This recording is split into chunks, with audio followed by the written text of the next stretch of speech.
language lovers and idiom investigators.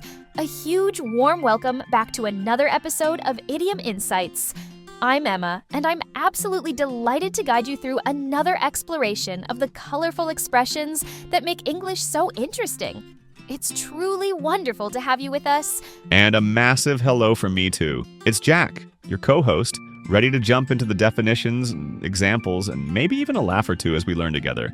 We're so pleased you've decided to dedicate some of your valuable time to boosting your English skills with Idiom Insights. We promise to make it worthwhile. We certainly aim to. Today, we're tackling 4 idioms that you'll hear quite often in conversations about unexpected events, extreme happiness, making flexible plans, and regaining composure. Getting comfortable with these phrases really helps bridge the gap between textbook English and how people genuinely speak. It adds that layer of naturalness, doesn't it? It absolutely does, Emma. It's about understanding the subtext and the feeling behind the words. So, let's activate those amazing brains. On today's episode of Idiom Insights, we're going to carefully unpack these gems. First, for sudden surprises, out of the blue. Where does this color association come from? Then, expressing extreme joy, over the moon, even further than cloud 9 perhaps? Next, for flexible planning, or lack thereof. Play it by ear. No musical instruments required, I presume? And finally, an instruction to regain control.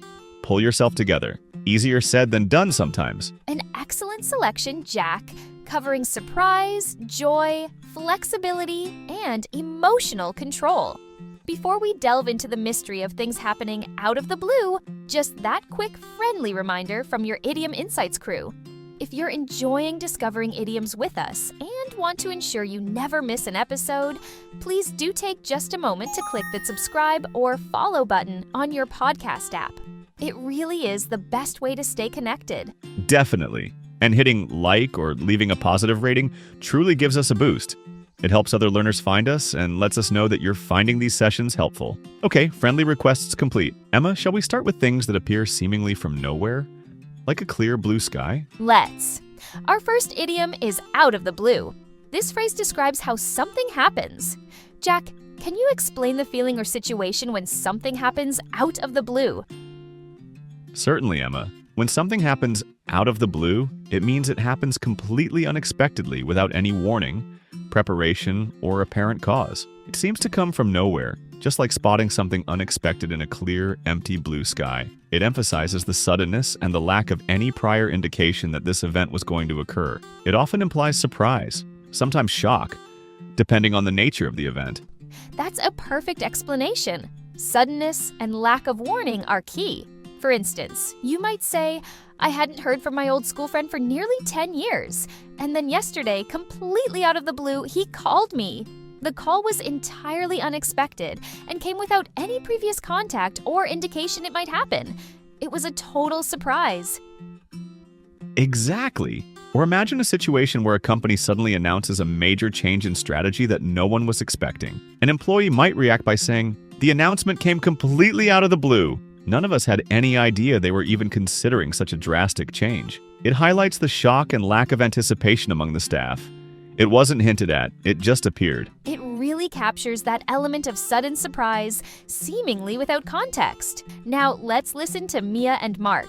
What unexpected event are they discussing that seems to have come from nowhere?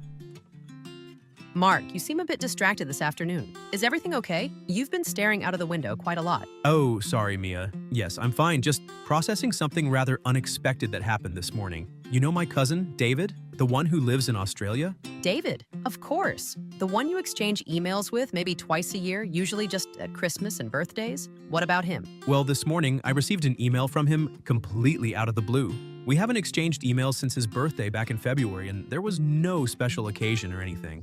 I saw his name pop up in my inbox and wondered what on earth it could be about. Oh, that is unusual for him to email unexpectedly. Was it just a general hello, or was there some specific news? Specific news is an understatement. Apparently, he and his wife have decided completely out of the blue to take a year off work, sell their car, rent out their house, and go backpacking around Southeast Asia. He emailed to ask if they could possibly stay with us for a couple of nights when they pass through London at the start of their trip in. Get this, 3 weeks' time. Wow, backpacking around Asia for a year and starting in 3 weeks? That decision really did come out of the blue, didn't it? Especially for David, who always seemed so settled in his routine in Sydney. What did you say? I haven't replied yet. I'm still absorbing the shock of the news itself, let alone the request to stay. It was just so completely unexpected. One minute I'm reading work emails, the next minute my cousin announces a life-changing adventure seemingly decided overnight, definitely out of the blue.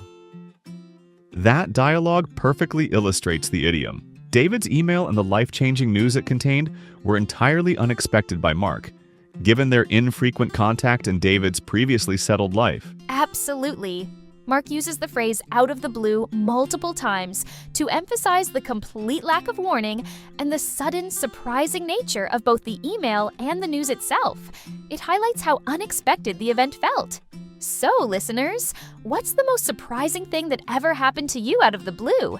Share your experiences in the comments on Idiom Insights. Now let's journey from surprise to pure joy. Our second idiom is over the moon. Emma, this phrase suggests extreme happiness, maybe even more than being on cloud nine? That's often how it feels, Jack.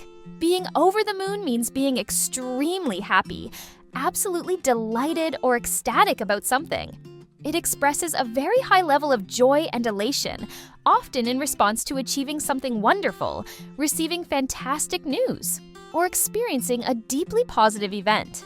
It's a very expressive way to say you are incredibly happy, perhaps even feeling a sense of disbelief at your good fortune. Extremely happy and delighted. Got it. So, for instance, if after years of trying, a couple finally manages to buy their first dream home, they would likely be over the moon on the day they get the keys. Their happiness would be immense and probably overwhelming. Exactly. Or think about an author who finds out their debut novel has become a bestseller. They would undoubtedly be over the moon with the news, completely thrilled and ecstatic about their success. It's a phrase reserved for really significant joy, going beyond just happy or pleased. It implies a peak emotional state of happiness. Let's tune in to Mia and Mark again. What fantastic news has left one of them feeling ecstatic? Mark, you have to see this. Remember that photography competition I entered last month? The one organized by the prestigious Wanderlust travel magazine? I submitted that photo I took of the sunrise over the mountains during our trip last year. Yes, I remember. You almost didn't enter because you thought your photo wasn't good enough compared to professional photographers. Did they announce the winners? Did you get an honorable mention or something? Honorable mention? Mark, look at this email. It just arrived. They've announced the winners. And my photo, my sunrise photo, it won the grand prize. First place in the entire international competition. No, are you serious? First prize? Out of presumably thousands of entries from all over the world? Mia, that is absolutely incredible. Your photo?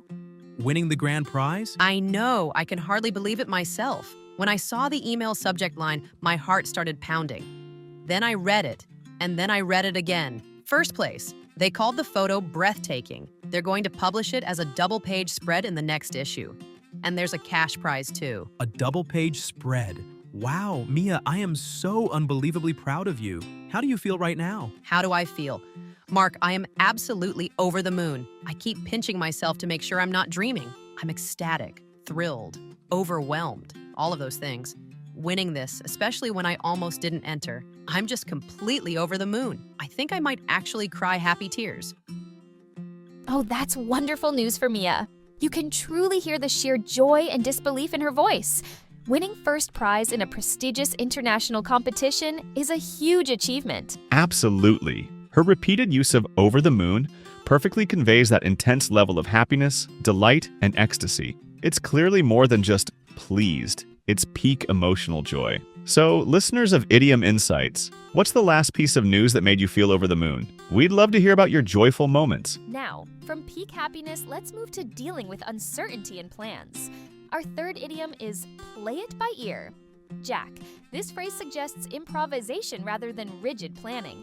How does it work? That's exactly right, Emma. If you decide to play it by ear, it means you choose not to make definite plans in advance, but instead you will decide how to act as the situation develops, responding to events as they happen. You don't have a fixed schedule or procedure. You adapt based on the circumstances or your mood at the time.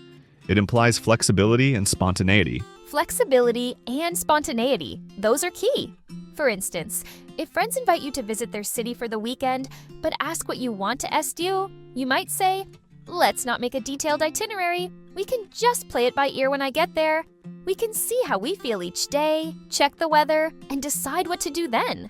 You prefer not to have a rigid plan. Perfect example. Or imagine you're organizing a casual outdoor barbecue party. Someone asks you what time the food will be ready. You might reply, "Oh, I'm not sure exactly. We'll light the barbecue around 6, but we'll just play it by ear regarding cooking times, depending on how hungry people are and how the coals are doing." You're not committing to a fixed time. It really emphasizes adapting to the situation as it unfolds rather than following a preset plan.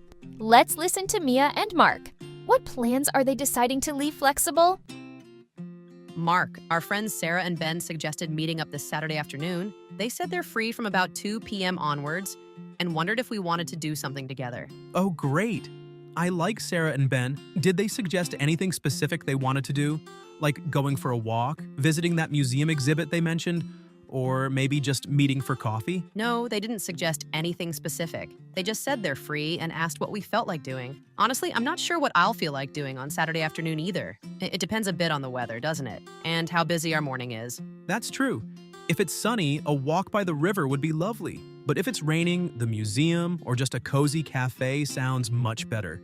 And if we have a really busy morning doing errands, I might just want to relax with a coffee rather than do anything too energetic. My thoughts exactly. So maybe instead of trying to decide on a definite plan now, we should just suggest meeting them at, say, 2 p.m. at that cafe near the park.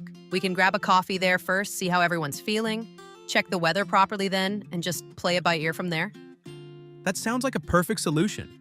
Meet centrally, have a coffee, and then decide what to do next based on the weather and everyone's mood. Much more relaxed than trying to commit to something now.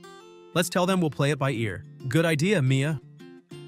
That seems like a very sensible approach for a casual Saturday afternoon meetup. They don't know the weather or how they'll feel, so committing to a fixed plan now doesn't make sense. Exactly. Mia suggests they play it by ear, meaning they will decide on the actual activity only once they've met and assessed the situation, weather, mood. Mark agrees this flexible approach is better than rigid planning in this context. So, listeners, are you someone who likes to play it by ear, or do you prefer having definite plans? When is it best to be spontaneous? And finally, let's look at our last idiom for today, which is often used as a command or advice during emotional distress. Pull yourself together. Emma, this sounds quite forceful. It can sound quite direct, Jack, and sometimes even a bit unsympathetic, depending on the tone and context. To tell someone to pull yourself together is to urge them to regain control of their emotions, calm down, and start behaving more rationally, especially after they have become very upset, panicked, or distressed. It implies they have lost composure and need to make an effort to regain it. Regain control. That's the core idea. So if someone is panicking excessively during a minor emergency, like misplacing their keys, another person might say firmly but calmly, "Okay, take a deep breath. Panicking won't help. You need to pull yourself together and think logically about where you last had them." It's an instruction to calm down and focus. Exactly. Or imagine someone receives some disappointing news, perhaps failing an exam, and they become extremely upset, crying uncontrollably and saying everything is ruined. A friend might eventually say, gently but firmly, "I know you're upset, and it's okay to be sad for a bit, but you need to pull yourself together now and think about your next steps, like retaking the exam." It's encouragement to move from overwhelming emotion to constructive action. However, as I mentioned, it can sometimes sound harsh if used insensitively when someone is genuinely grieving or deeply distressed. That's a very important caveat about sensitivity. Tone and context are crucial. Let's listen to Mia and Mark one last time. Who needs to regain their composure and why? Mark, calm down. What on earth is wrong? You just came rushing in here looking absolutely frantic and pale. Did something happen? Wrong? What's wrong? I just realized I completely forgot about the deadline for submitting that incredibly important funding application for the community project. The deadline is midday today. It's already 11:45 a.m. I thought it was next week. Midday today? Oh, goodness. Okay, deep breaths. Where's the application now? Is it finished? It's finished, yes. I finalized it yesterday. It's saved on my computer upstairs, but I haven't submitted it online yet through their portal. What if the portal is slow? What if my internet connection drops? What if I make a mistake uploading it because I'm rushing? This is a disaster. Months of work ruined because I mixed up the deadline. How could I be so stupid? Mark, listen to me. Panicking right now is the worst thing you can do. Yes, you made a mistake with the deadline, but you have 15 minutes, and the application is finished. You need to stop catastrophizing, pull yourself together, go upstairs calmly, log onto the portal right now, and submit the application carefully. Calmly? Carefully? But what if? No what ifs. Just focus. Pull yourself together. Go now. Take a deep breath, walk upstairs, log in, upload, submit. You can do this, but only if you get a grip on your panic. Go! Wow, you can feel Mark's panic attack brewing there. Forgetting such an important deadline is indeed stressful. Absolutely. But Mia's response, while direct, is necessary in that moment. She tells him repeatedly to pull yourself together, meaning he needs to overcome his panic and regain enough composure to perform the crucial task of submitting the application calmly and correctly within the very tight remaining time. It's a necessary instruction for immediate action. Listeners, do you think telling someone to pull yourself together is generally helpful or unhelpful? And with that final thought on regaining composure, our idiom exploration for this episode concludes. Let's swiftly recap the 4 expressions we've unraveled today on Idiom Insights. We certainly covered a range of human experiences. Today we discussed out of the blue, happening completely unexpectedly without warning, over the moon, extremely happy, delighted or ecstatic. Play it by ear. To decide how to act as a situation develops without advance plans. Pull yourself together. To regain control of your emotions and calm down after being upset or panicked. Fantastic! We truly hope that exploring these idioms in depth, hearing the extended discussions, and listening to the dialogues has helped you grasp their meanings and uses more firmly. Remember, consistent exposure is key to making these phrases your own. Couldn't agree more. Keep listening, keep reading, keep noticing. And if you found value and perhaps a little entertainment in today's episode of Idiom Insights, we would be absolutely thrilled if you could leave us a quick a rating or a positive review wherever you get your podcasts. It really helps us connect with more learners. And please, make sure you're subscribed or following Idiom Insights so you don't miss out on our future linguistic adventures. We release episodes regularly, and we love sharing our passion for English idioms with our amazing global community. We really do appreciate each and every one of you. So until next time, keep learning with curiosity, keep practicing with confidence, and keep enjoying the wonderful world of words. Goodbye for now. Goodbye, everyone. Take wonderful care and happy learning.